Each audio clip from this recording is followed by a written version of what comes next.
Did somebody, I mean, do you think other events in the past, like, the scene with Weaver on What Happens in Waco, where you're going back and forth and you bring up Bo, so Bo has some kind of a trust after the shooter killed his wife, were there other experiences you had that led you to being prepared for negotiating with David Koresh? And if yes, what were some of those? Well, yeah, I worked a lot of cases before the 1993 Waco incident. So, the FBI's whole curriculum in terms of negotiations was, it's part art and part science. I mean, the science is to get people to cooperate, which is our goal. We need to establish a relationship of trust. So that's the scientific part. We know the requirement and the goal.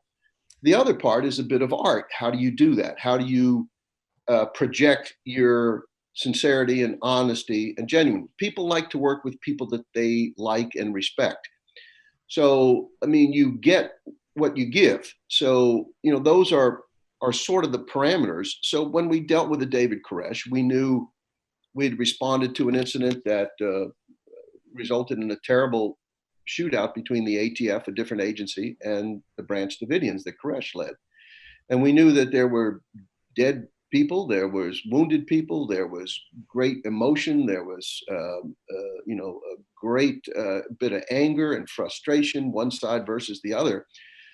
We, the FBI negotiation team, we had to come in and sort of separate ourselves and try to project that we were sort of a neutral a mediating entity, that, hey, we're not the ATF, and we don't pretend to understand all the issues that are important to you, but we want to learn. We want to see if we can work with you so that we can avoid further bloodshed and we can get this resolved peacefully. And that's what we did. In the first half of the Waco incident, we got 35 people out, including 21 children, a fact that's often overlooked.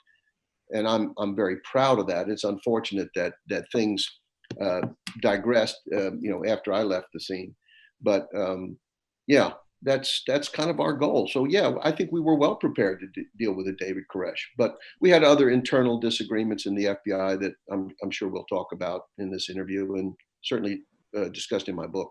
I guess the biggest thing is, prior to negotiating with David Koresh, did you have a scenario like one that's, like, for example, you talk to a Michael Jordan, or you talk to the late Kobe Bryant, or you talk to a Brady or some of these guys in sports, you'll say, so tell me the toughest opponent you ever faced. And they'll say, well, I hated playing against, Joe Dumars, or I hated defending against this guy.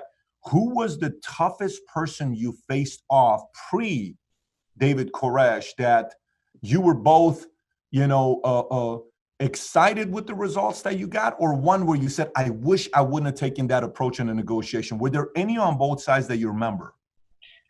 Yeah, there's two that stand out, and I talk about both in my book. One was a case in the 80s in Virginia where a guy had kidnapped his former common law wife and child and from Connecticut and drove them to Virginia, and we located them in a remote farmhouse, and I ended up negotiating with him for some 10 hours. Now, he was a very dangerous guy. There were times where we communicated quite effectively, but his controlling nature over his former ex-wife and child made him a high potential for lethality. We were pretty certain he was going to kill her and possibly himself and the child. Suicide often follows a homicidal act. So it was a huge challenge connecting with him. So he was one of the toughest cases I've ever worked with. And in fact, I had to negotiate him out of the house on his hopes of getting to a helicopter where an FBI marksman took his life. The other case was also in the 80s and was on a train in Raleigh, North Carolina, an Amtrak train. A guy was a drug runner, and he was traveling with his sister and her two small children. They were sort of his disguise. And he ended up having an argument with her and shooting and killing her. The cars were detached in Raleigh and negotiations set forward. This was extremely challenging because he only spoke Spanish. He was one of those who was almost afraid to communicate with us for fear that we would hear the fear in his voice, that we would psychologically get into his head or whatever it was. And at the same time, we had children dying of dehydration, and one of them did die. So we had that clock ticking against us on the one hand, and on the other hand, we had this challenge of an effective communication channel.